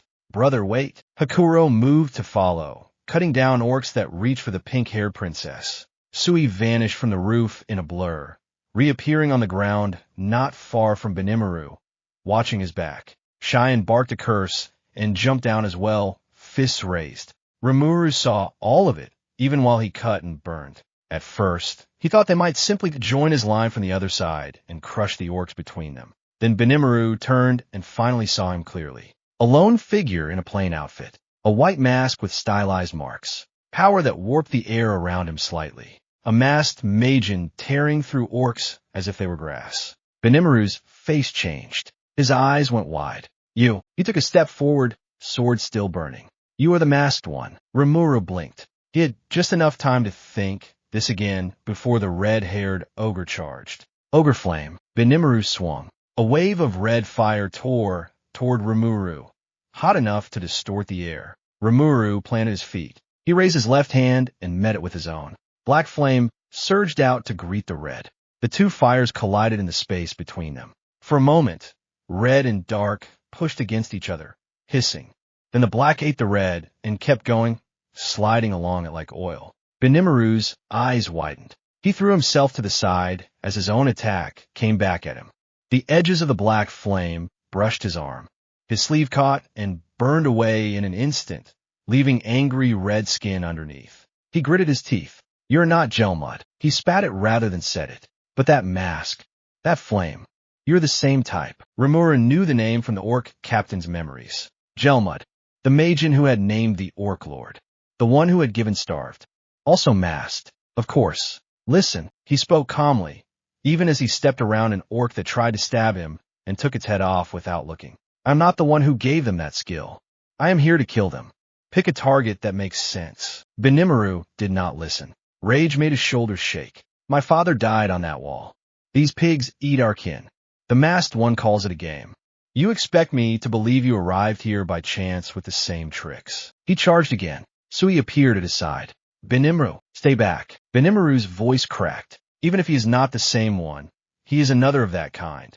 I will not let him move freely. Cheyenne glanced between them, then at Rimuru. Her eyes flashed with something between anger and ugly excitement. That fire is pretty. I want to punch whoever owns it. Rimuru exhaled slowly. He really did not have time for this. Great Sage, work numbers, down by half. Reinforcements from the rear are delayed by the burned path, but more will arrive if this continues. So the ogres can still lose this even while we argue. Yes. Benimaru's next strike came faster. He closed the distance in a rush, blade aimed at Rimuru's neck. Rimuru caught it. His right hand rose and grabbed the flat of the sword. Steel screamed for a second. Then his fingers closed around it. The blade stopped. Benimaru stared at his own weapon. What? Rimuru's human hand looked normal on the surface, but under the skin, thick strands of sticky thread and hardened slime wrapped the steel. He tightened his grip. You are angry. I get it. His voice stayed low. But while you swing at me, your people are still screaming on that wall. Benimaru tried to pull the sword back. It did not move. Rimuru stepped in until the masked face was close enough that Benimaru could see his own reflection in it. I can kill you now. His tone did not change. He squeezed. The sword cracked. A thin line ran down the middle of the steel. Benimaru's eyes flicked to it. Rimuru released the blade and pointed at the crowd of orcs that had started to gather again, confused by the sudden pause and slaughter. I can help you kill them. That is the choice. I'm not going to repeat it many times. For a second, all sound blurred for Benimaru. He heard orcs roaring. He heard his sister shouting orders. He heard the crack of stones as another part of the wall took a hit. He also heard the clean strain in the steel of his sword. The stranger had caught his full-strength strike with one hand and cracked the blade as if it was a cheap tool. So he saw it too. His eyes narrowed. He stepped closer, knives flickering in his fingers. Benimaru, look, he nodded toward the orc ranks. More bodies burned there than any ogre had been able to cut so far. This one did that in minutes. If he wanted us dead, he could have attacked the wall instead. He came from the rear. Benimaru's jaw clenched. You trust a masked magen. I do not trust him, Sui replied. I trust numbers. They say we die faster without him. Cheyenne snarled. I say if he can fight like that, we beat him up after we're done with the orcs. Her fist smashed into the skull of an orc that had crawled too close. Bone crunched. The creature dropped. Rimuru watched their faces. He did not try to look hopeful. He simply waited, sword still half drawn at his side. On the wall, Hakuro had seen all of it. He cut down one more orc that had almost reached Shuna, then called out, Benimaru. His voice carried even over the noise. The red-haired ogre turned his head. Old man, stay out of this. Hakuro's eyes were sharp. That one is dangerous. He nodded toward Rimuru. We can feel it. He held your blade, young lord. Do not waste your strength on the wrong enemy. If he is lying, we will deal with him after we survive this. Shuna looked over the wall, tears streaking the dirt on her face. Brother, please. I cannot heal everyone. We are already losing too many. A small ogre boy lay at her knees, breathing shallowly. Blood soaked the cloth under him. Benimaru looked at him, then at his sister, then at the masked stranger who stood very still in front of him. He spat aside, anger still burning. Fine. He raised his sword again and turned his back on Rimuru. You, he pointed at the orcs, are mine. He slashed forward, sending a wave of red fire into their ranks. Cheyenne grinned with teeth bared and charged with him. Sui vanished and reappeared at the edge of the burned path, knives flying. Hakuro let out a small breath and gave Rimuru a brief nod across the distance. Then he turned back to defend the wall. Rimuru rolled his shoulders, feeling the tension ease just a little. He always felt the risk of turning his back on someone that angry. Still, he had given them a real choice. That was more than many people got in this forest. Great sage, a just plan. Suggestion. Coordinate with the ogres to clear this wave. Then propose a strike at the source. The orc lord, right? He lifted his sword and stepped forward. They fought together without coordination at first. Rimuru burned another section of the orc horde, aiming his black flame in long sweeps that carved open space. He kept it away from ogres when he could. When Cheyenne rushed too far into the fire, he shifted it abruptly, so she only felt a rush of hot air. She shouted anyway, warn me when you throw that stuff. You run in without looking. He shot back. Use your eyes. My eyes are on the enemies. Then aim better. Sui watched them while he cut throats in quick motions. You two can argue later. He flicked another knife. An orc that had raised a bow on the far side dropped with a shaft still in its hand. Benimaru slashed and shouted, driving the orcs back from the breach. Push them into his fire. He jerked his chin at Rimuru. Let the strange magen cook them. Rimuru could not tell if that was mockery or rough humor. Maybe both. He did it anyway. He drew his black flame into narrower lines, forming something like a wall behind the orcs. They saw it and panicked. Some tried to scramble sideways. Ogres cut them. Others stumbled backward straight into the dark heat and vanished. On the wall, Shuna worked without rest. She moved from one wounded guard to the next, whispering quiet words, hands glowing. Her stomach clenched every time she looked down at the field. She had seen her father fall earlier in the day. Even now, his body lay where it had landed, near the base of the wall. Orcs had tried to reach it. Shine had killed them all before they could touch him. Each time Shuna's hand shook, she forced it to still. Later I would think about that girl a lot, Rimuru would tell himself. Princess of a clan, pressed into medic work in a world that did not care about royal blood. For now, he just felt her presence as another weight on the outcome bar. If this village fell, that kindness burned with it. The fight lasted longer than he liked. He was powerful, but there were simply many orcs. His magicules drained steadily. He tracked it, letting Great Sage feed him numbers. When the last orc on this side finally dropped, throat cut open by Hakuro's calm blade, the clearing in front of the wall was a carpet of dead bodies. Burned, cut, crushed. Rimuru stood at the center of it, breath a little tight from the strain of using his human lungs in this shape. His clothes were splattered with blood and ash. The mask hid his expression, but he knew his eyes would look flat. Benimura leaned on his cracked sword, chest heaving. Shine's fists were bruised and raw, knuckles split. She shook her hands out and grinned anyway. That was fun. Sui rolled his shoulders, checking the positions around them. No immediate movement. The ones that did not make it here must be reorganizing. Hakuro dropped lightly down from the wall. He walked to Rimuru with measured steps, sword at his side. Up close, his gaze was even sharper. Rimuru straightened. Old warriors had a way of seeing through friendly masks.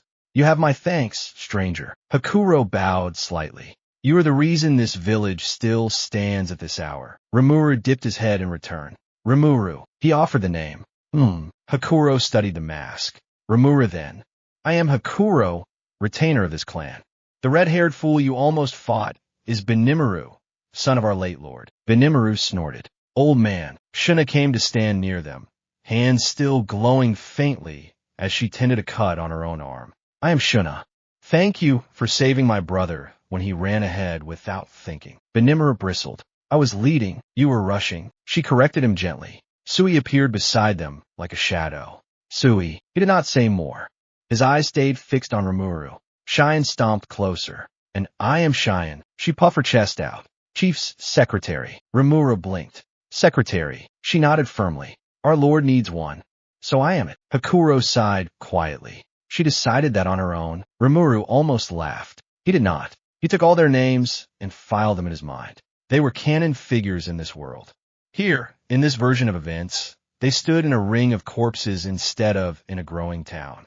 Before we get sentimental, he said, we should talk about what comes next. This was not the main body of the orc force.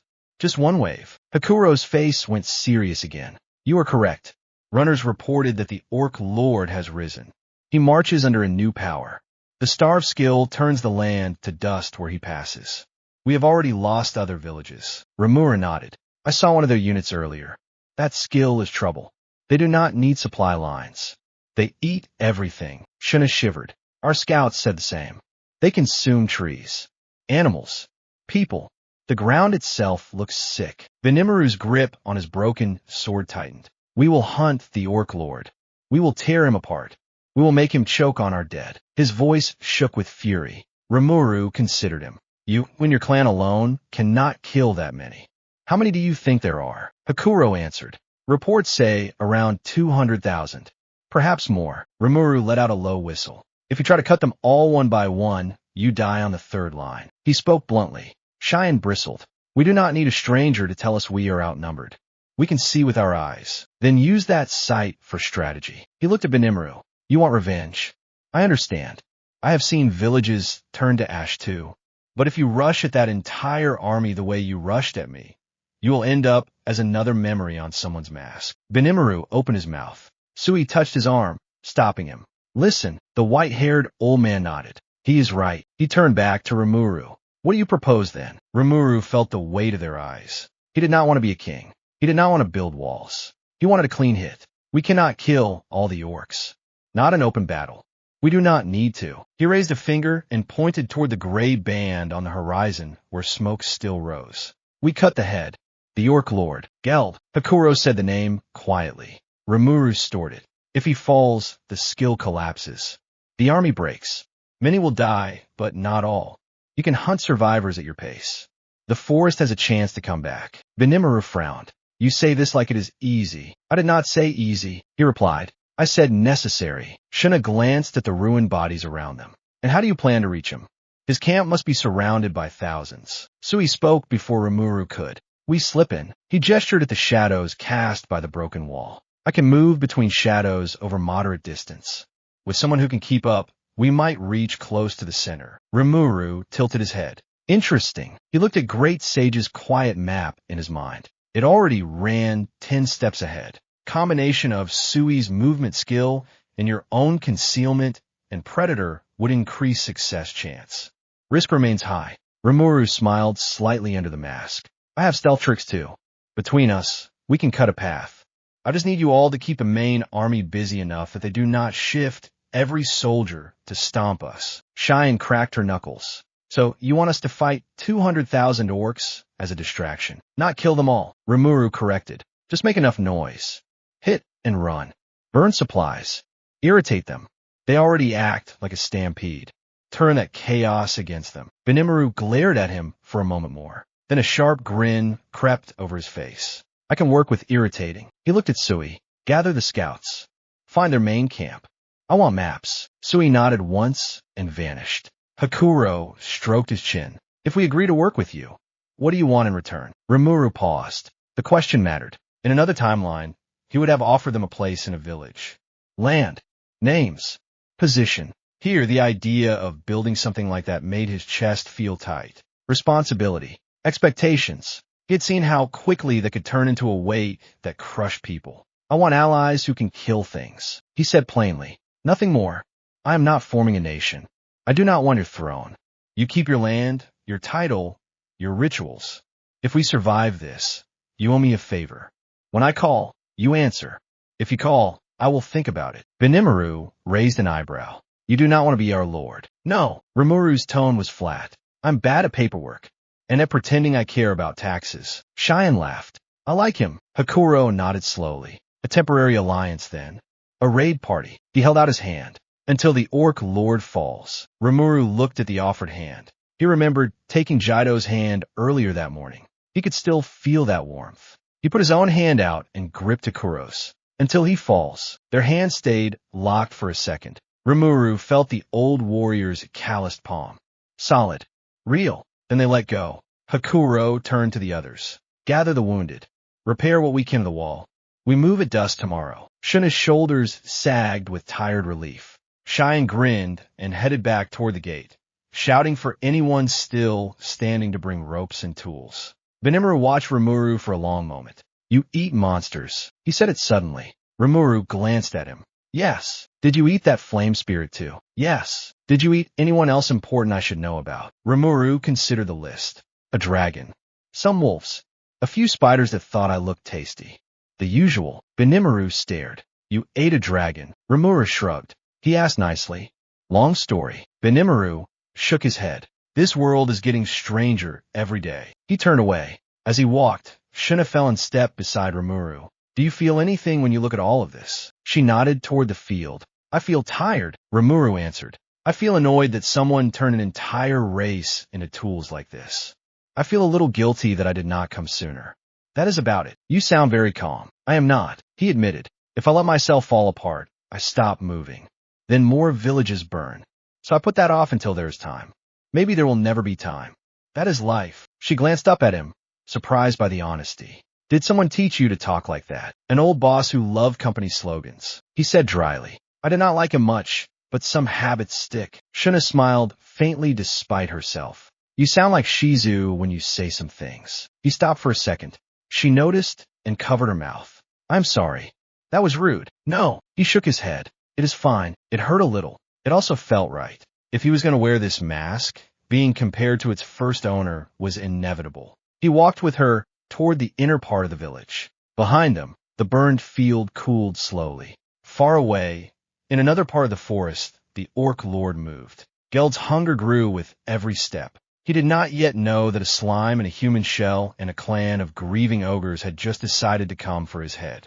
Later, Rimuru would look back on this day and mark it as the moment the story shifted from survival to open war. At the time, he only felt the weight of another choice pressing down on his shoulders. This time, at least, he had not arrived too late. Benimaru's fire lit the sky. Red streaks rose above the trees on the far ridge, flared, then crashed down where the orc camp sat. Even from this distance, the ground shook a little. Rimuru watched from the shadow of a low rock outcrop. Smoke rolled up in dirty bands. Orcs shouted. Horns blared. The whole front of the horde turned toward the new blaze. Good. Benimaru had taken the bait. He was throwing every loud trick he had at the west side of the camp. That was their job. Rimuru and Sui had a different one. Sui crouched beside him, half hidden in his own cloak. Only the glint of his eyes showed he was awake and focused. The main body is moving, Sui murmured. Half of them at least. They will chase my lord if he keeps burning their tents. Benimaru can run, Rimuru answered softly. He knows this is a distraction. He will not let them pin him down. Sui did not argue. He closed his eyes for a moment. His shadow stretched out under the weak light, long and thin across the ground. It touched the edge of another shadow farther ahead and sank into it. Scouts confirm, he said. The center of the camp is thinner now. The largest presence remains. That should be the Orc Lord. Rimuru's heart beat a little faster. He still was not used to having one. His human body made everything louder inside. Breath, pulse. The way sweat gathered along the edge of the mask as heat from the burning camp washed over them. Last chance to back out, he muttered. Once we go in, this does not stop until someone is dead. So he gave him a sidelong look. You say that as if you are not already committed. Rimuru snorted under the mask. You are not wrong. He flexed his fingers once, feeling magicules move. Great sage. Status. Magicule reserves are above 80%. Fire resistance is high. Physical condition stable. Emotional strain elevated, but within acceptable range. Nice to know I'm still mostly fine. He stood. All right. You handle the shadows. I handle the mess if we get caught. Sui nodded. Stay close. If you drift, I cannot pull you with me. Rimuru stepped into his shadow. The world tilted. Moving through Sui's technique felt strange. One moment, Rimuru stood behind a rock, heat on his skin and the smell of smoke in his nose. The next, everything went dark and narrow. The sound of horns and burning tents dimmed to a murmur. Pressure closed in on all sides, not crushing but firm. He felt himself slide through something that was not quite air. Deco voice in the back of his mind muttered, so this is what being in a stealth skill feels like. Later I would decide that I did not like it much. Then they were out. They stepped from a shade of a bent tree trunk into the deep shadow between two massive tents. Noise crashed back. Orcs ran past the gap, shouting. Some carried buckets that sloshed with water. Others hefted crude weapons. The air shook with the impact of Benimaru's distant strikes. Sui pressed his back against the rough canvas and flattened his presence almost to nothing. Rimuru shifted his weight, trying to match him. He had skills for concealment. Predator and Great Sage made it easy to pull his magicules tight against his core, leaving almost nothing to taste. Orcs hurried by without looking into the shadowed gap. Rimuru counted breaths. 1, 2, 3. Then he moved. They slipped between tents, always hugging the darkest edge. Sui led. Rimuru followed, stepping where Sui stepped, pausing when Sui paused. Closer to the center, the smell changed. Less smoke. More meat. Cooked. Rotting. Fresh. He grimaced behind a mask. They reached the last ring of tents and stopped. In front of them, the ground opened into a wide clearing. No walls. No canvas. Just trampled dirt and crude banners stuck into the earth. At the center stood a crude throne of bones and metal scraps. On it sat the Orc Lord. Gel was larger than the others by far. His body bulged with thick muscle. His skin had a darker shade of gray. His eyes were not flat like the soldiers. They burned with something sharp and aware. Chains of broken armor hung from his shoulders. Blood stained his chest. Around him, Orc generals knelt. Rimuru's sense picked up something else too. Magic, heavy and thick, settled on the throne like a second shape. Gel mud, he murmured. Sui's fingers twitched toward his knives. At first, Rimuru could not see the Magen. Then the air shimmered next to the throne. A slender figure in a fine cloak appeared, mask gleaming. The design was different from Rimuru's plain white. This one had painted lines and marks. It curled at the edges, almost theatrical, So the showy one like stage work? Rimuru muttered. Sui glanced at him. You have history, only through other people, Rimuru answered. I felt his influence through the orcs. He's the one who raised Geld up. Gelmud laughed. The sound carried across the clearing. Orcs near the outside edge straightened at it. You have all done well, Gelmud said, voice light. Look at this. Villages burned. Forest broken. Even ogres pressed to the edge of extinction. My little project walks very nicely. His words were bright. They did not match the scene. Rimuru's hands curled into fists. He had spent days watching what starve did to the land. He had walked through dust that should have been soil. He had seen gray patches where nothing grew. Seeing the man who called it a project made something tight pull inside him. Geld knelt his heavy head. We have followed your orders. Our hunger never ends. It drives us. We eat and eat. The world is food. His voice came out in a rough rumble. Gelmud waved a lazy hand. Yes, yes. You eat. You destroy. Very good. But do not forget who made you what you are. He leaned forward. Say it.